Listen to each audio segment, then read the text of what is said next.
What's up, guys? Welcome to another video. We are approaching March. It is the final week of February. As crazy as it is, it feels like this year is going by. But March means that international break is coming up, and that also means that the final teams in the World Cup will be finalized with the playoffs. So we're going to go through all of the playoff paths here in this video, and I'm just going to walk through them, give you my predictions, who I think is going to win each of the ties, and then end up advancing um, to the World Cup. So here we go. We've got our playoffs here. You can see all the different pathways on the screen. It's going to be a very interesting playoffs. I think it's not going to be as straightforward in some of these games. Like the Italy Northern Ireland game. I do think Italy is the stronger side, but it's never too easy when you got something like the World Cup at stake. So we'll start with UEFA A. Italy, Northern Ireland, Wales, and Bosnia and Herzegovina. Again, Italy's on paper the strongest team here. That you would expect them to get through. They haven't made a World Cup since 2014, so they're going to be itching to get back. They've won the Euros since then. Um, you expect them to be favorites to go ahead and go through. Northern Ireland are a good side, but they're going to be without Connor Bradley, who's really one of their more dangerous players on that right hand side for Northern Ireland. And yeah, I mean, it's just, again, Italy, you expect them to go through. Gianluca Pio Esposito is really taking a step up for Inter Milan this year. You've got some other good players like Bastoni, Barella, um, those kinds of guys that are really good players. So you do expect Italy to get through past Northern Ireland. Wales, Bosnia, I think is actually a really good game. I think Bosnia is starting to kind of replenish and step up once again. Back in that 2010, 2014 time when they were making the World Cup with Dzeko leading the line, prime Dzeko up there. They were a good team, a solid team. Then those guys, that whole group got old, retired, or just kind of, were past their prime. But now Bosnia is working their way back up. There's still a lot of young prospects that they have. So I don't I don't know. I mean, I think Wales is the better side here. I do expect Wales to get through against Bosnia, but I do think Bosnia is a good team and they're going to continue to get better over the next few years. I would not be shocked if the next World Cup in 2030 Bosnia does go ahead and make it. They've got a lot of younger players that are dual national players that they can swipe up if they haven't already, and really bolster that whole team as they get older and start to really hit their prime. So at that point, I've got Italy, I've got Wales in the final for Pathway A, and I think this is going to be a very good game. I think Wales cannot be overlooked, even though they don't have Gareth Bale anymore. They still have some good players. They're a good team, but it's just hard to overlook Italy, in my opinion. I mean, they're a they're a good team. They've got a lot of good players. I think they're really going to be itching to get back to the World Cup finally. I think it'll be a massive, massive, massive failure. 3 World Cups in a row without Italy would just be catastrophic for Italy and the national team. Again, they've got a lot of younger players and players that have hit their prime. I think they'll be able to figure it out and get their way through this tie and make it into the World Cup proper in the summer. Now on to UEFA B, Ukraine, Sweden, Poland, Albania. I think this is actually a very interesting, tough group. Sweden are going to be without Alexander Isak, who's yet to make his return from his broken leg. They've got Ukraine in the semifinal in this one. Ukraine again is a very good, solid team. They've got some good players in there like Sudakov, who's at Benfica on loan now, but going to be making a permanent move in the summer. Sweden though they've got Gyökeres up top. They've got some younger players in there like Bergvall. So they're a good team. I think this pathway is going to be a very fun one to watch. I think it's going to be a very good one. I expect some goals in these games, but it's really a toss up, in my opinion, between Ukraine and Sweden. But based on the fact that Sweden has struggled so much internationally recently, I'm going to take Ukraine in that semifinal. And then Poland, Albania. I think Albania is a tough team and probably an overlooked team. Poland are just consistently there. They're just a solid team. They've got a bunch of players with depth and experience. You're still going to have a lot of guys with experience like Lewandowski in there. So it's kind of hard to overlook Poland against someone like Albania. But at the same time, again, Albania is not a bad team. I think they can really cause some issues to Poland, and I would not be shocked if Albania does go ahead and pull through. But I'm going to go ahead. I'm going to take Poland in this one. So it'll be Poland and Ukraine in the final. It'll be a very tough game, in my opinion. It just depends on really how much Poland show up. I think Poland are kind of in a really weird state in at the current moment. I think they've got a lot of players up at the end of their career, like Lewandowski, and then they've got a lot of players that have still need to step up for the national team. So, in my opinion, at that point, I'm really am leaning towards Ukraine. They've stepped up and shown that they have good ability and talent and a good team, and I really do think that they will go ahead and make it through. I think they'll beat Poland. I think it'll be a very close game. Any four of those countries can make it through, and it would not surprise me at all. Now, on the pathway C, I think everyone will be instantly drawn towards Turkey. Turkey, Romania, Slovakia, Kosovo. Everyone's going to immediately be drawn to Turkey. They've got a lot of good players. Arda Güler, Kenan Yildiz for a couple of them as younger stars, and I'm a huge fan of Yildiz. But I think that there's kind of a trick to this tie, in my opinion. Um, Again, like I just said, those two guys, Gouler, Yildiz, they've got some other younger players. They also have guys that have plenty of experience. They're a good team. They've made some big wins, caused a few upsets throughout the last few years of international football. So I do think that they will quite comfortably take down Romania. Romania is not a bad team. They've got some solid players in there, but I just don't think that they're quite the quality that Turkey is. And I think Turkey will make this kind of a comfortable game at the end and end up winning by probably a couple of goals. But when it comes to the other semifinal, Slovakia, Kosovo, it's really kind of tough. Slovakia and Kosovo both won some big games in qualifying to get them here and are not a pushover. Someone like Kosovo is just a very solid team. They don't have any real huge stars, where you think of even just like if you go to Poland and you look at Lewandowski, just that one guy that's just your star player. And Kosovo doesn't really have that one world class player, but at the same time, they're a very good side, are very tough to beat and tough to score against. So I think they'll make it very tough. I think Slovakia is going to be a very similar situation. But honestly, I'm going to go with Kosovo. I think Slovakia will just struggle to score some goals. I think Kosovo will end up getting one and maybe like 1-0 game. And Kosovo will take that win. So then I've got Turkey, Kosovo, and the pathway C. And this is to get into the U.S. group. So Turkey, Kosovo, I think it'll be a very good one. I think it'll be a very open game, a very back and forth game.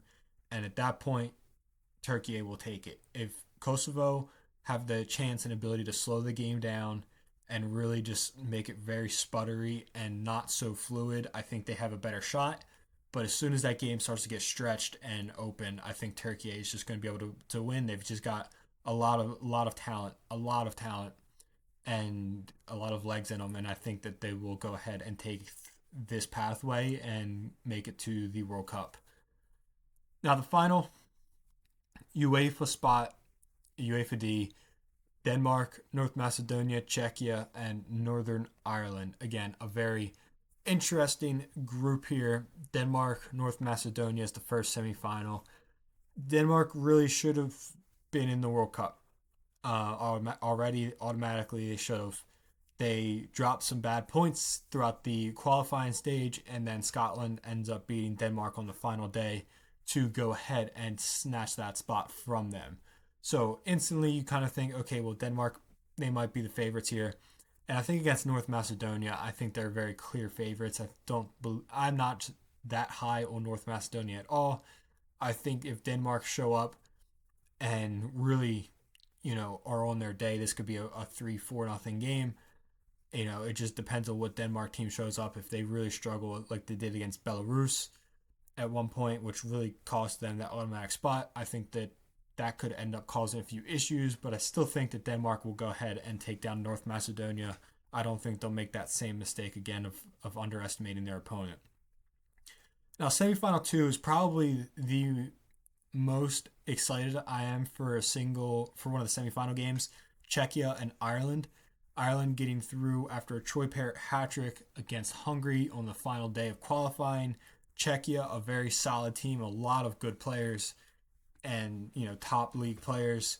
So a very good semifinal here. I mean, this is could easily both of these sides could easily be in the World Cup and cause issues for teams. Um, it really is hard to split these two. I think if Troy Parrott's in form, Kelleher's in form, Nathan Collins, I think Ireland can really get themselves into the World Cup. I think it'll be a very tough one for Czechia, but at the same time, this is just a coin flip of a game, in my opinion. I think it's really hard to split the two. Czechia is a good side. They've got a lot of good players and a lot of good attacking talent. I just worry about defensively for them. That's why I'm kind of leaning more towards Ireland. I think Ireland as a whole team, the top to the back of the pitch, is a good team. They've got some very high level experienced players. So I am going to go ahead and take Ireland in this semifinal just by a nice edge. So then they'll set up a Denmark Ireland final, and that's going to be a great, great final. And it really is hard to split the two. But I'm going to go with Denmark, I think, just slightly. Again, I really could see Ireland winning this. It all depends on what team shows up. How good are they on the day? Um, I think Denmark just has that little bit more experience when it comes to just getting to these major tournaments and all. And I think that's why they'll end up taking it. They've got some good players. It seems like Rasmus Højlund is starting to slightly find his form in Italy for club football. So I think Denmark could end up taking it. It all just depends though on how each of these teams show up. But I'm going to go with Denmark. I think that'll end up being the UEFA spots. But again, the Denmark, Ireland can easily get in there. Czechia can also get in there, honestly. So that pathway is going to be a very tough one. Now, in the intercontinental playoffs, these are really quite interesting. Jamaica and New Caledonia. This is a pathway that is very strange, in my opinion. Honestly, could be kind of straightforward. You have New Caledonia, who is just not a good side out of Oceania. They've got a couple of okay players, but they've made their way here. They scraped their way through the playoff rounds and got their way here for getting to the final of the Oceania, and then I think they lost like 3 or 4 nothing to New Zealand in that final. So New Zealand got the automatic spot. New Caledonia have made their way here and have drawn Jamaica. Now, you would expect Jamaica to sit there and you would be like, okay, Jamaica's going to walk them. I think Jamaica will end up winning by several goals, but I don't think it will be as straightforward because Jamaica are just seem to be in kind of disarray when it comes to this international team. They've got players that are not really wanting to play. They just sacked their manager. They're all over the place. I don't think that their new manager has even played managed a game for Jamaica yet. So they are kind of all over the place. I know that they're trying to get some new dual nationals recruited in, but I haven't heard too much on that front from the Jamaicans. So I expect Jamaica to get through to then face Congo DR, a good team, in my opinion. I think this is actually a very good team, and we're probably the one side from the Intercontinental playoffs and nobody wanted to draw. I'm pretty high on DR Congo, so I will be taking DR Congo to beat Jamaica and get through. I'm very high on this side. They did well in the AFCON. They've got a lot of good players. They just recruited some more dual national players in the last year to bring in bolster that team. And yeah, they're just a good side. and they've got some experience. Someone like Chancellor Mbemba is their captain, who's just been an absolute powerhouse for them and for so many club teams. I remember him playing for Marseille at one point. So again, a very good team, and I think that they will go ahead and take through that spot at the Intercontinental Playoffs. Now, Intercontinental Playoff 2 is a tough one as well, honestly, because you have Bolivia and Suriname facing off in the semifinal. Suriname, this is kind of a huge success for them just getting to this point, but they've also decided at this point that's not enough for them. They've gone ahead, they've recruited and brought in some new players to help bolster the team, some dual nationals. They've gone ahead, got them to switch nationalities and come in. You've got Bolivia, who's a decent team, but have really kind of shocked their way here. A big part of it was the atmosphere that they played in. Their home stadium being at such a high elevation has definitely helped them at this point. But they're not going to be playing at that kind of elevation here in these semifinals. And I think that's going to really kind of hinder them a little bit because that is a huge advantage for them. So it really is a tough game. I think this is not going to be necessarily the best watch if you're sitting there looking at for a fantastic game. But it also could make it even better of a game because it's a lot more transitional based. I honestly expect this game to be up and back unless Bolivia can really put their foot on the ball, slow things down. But I think Suriname will try and push the pace of this one. So it really just depends on who can control this game, control the tempo of the game. But I'm going to go with Bolivia at this current moment. I think that's not actually what I wanted to do. We will start that over. But I think Suriname will go ahead and take that first, or sorry, Bolivia will take the first semifinal game there. I think it'll be a very tight one in that semifinal. It's just going to be really kind of, I don't know. It's just going to be a tough one. I don't expect there to be a lot of goals in this playoff round, this playoff, tie grouping. Because then they would end up taking on Iraq. Iraq are a decent team and have made their way here. They've got some good players, but at the same time, they're nothing crazy. They're just a good team. They're just a solid team, solid defensively. They work hard together. And honestly, that's all you need to get to the playoffs at that point. And now they've got to do it for two more games, find a couple goals, and get through. I think that's where they will succeed. I do expect Iraq to go ahead and take down Bolivia. I think they just have a little bit more quality in the attacking third. And again, this might be a 1-0 game or a 2-1 game.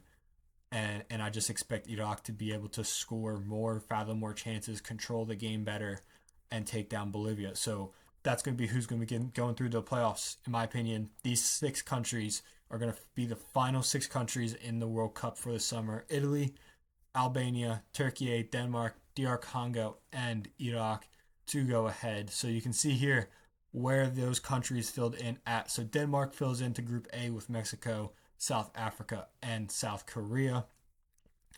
And then Iraq fills into probably the group of death with France, Senegal, and Norway. A very, very tough group in that one. You've got Turkey filling in with the U.S. group. So U.S., Paraguay, and Australia in Group D. And then Ukraine in there with Tunisia, Japan, and the Netherlands. And then DR Congo with Portugal, Uzbekistan, and Colombia. So again, it's a very tough one. At that point, based on FIFA rankings, which you can see here, this average rank spot, you've got 26.5 for the U.S. group, Group F, Netherlands, Japan, Ukraine, Tunisia at 23. So that one's going to be the group of death based on FIFA rankings. The ELO, that kind of, if you want to look at it, average ELO ranking, it's going to be this one. And in my opinion, I think this Group I is going to be really tough because I think there'll be a lot of goals scored. And you got 3 powerhouse teams, and then someone like Iraq can make things uncomfortable for some of these sides. So that's definitely going to be an interesting group. There really isn't too many teams where you sit there and be like, okay, they're just going to get killed 5, 6, 7, nothing, and call it a day. I mean, I think even though you would sit there and say that possibly about Haiti, I think Haiti will make things difficult. I don't think they'll find too much success against someone like Brazil, maybe not Morocco, but I don't expect them to be coming out of this group stage with a minus 12 goal difference. Other than that, Curacao may be the other one that they could have some issues with Germany. But again, there's going to be actually a lot more quality at this World Cup than I think a lot of people were worried about. When I look at these 48 teams, I see a lot of quality and a lot of good teams and a lot of potential and ability. Obviously, I'm not going to sit there and say South Africa is going to win the whole World Cup, but at the same time, when you're looking at these groups, you got so many good players and so many good teams. Every single group's got some good teams in there and going to have good games. So it's going to be a fun one, in my opinion. I cannot wait for the World Cup. Hopefully, it's a success. Hopefully, everyone is safe during the World Cup and has fun and enjoys it, because I really hope I do as well. So, thank you guys for watching. Let me know what you guys think. If you guys agree, who you think will go ahead and make these playoffs, get through these playoff rounds in March. Again, these are in the March window to decide on when they play in the summer. So make sure we stay tuned in March for it. And make sure you guys stay tuned and are subscribed. More World Cup related videos will be coming out soon. If you guys did not watch players to watch in these playoffs, go back, watch that video. It is on my channel. I picked one player from each of these countries at the World Cup playoffs to keep eyes on at these playoff rounds. I'm going to be working on doing that same concept, probably split up into a couple parts for the rest of the country. So make sure you guys are subscribed for that. Until next time, thank you.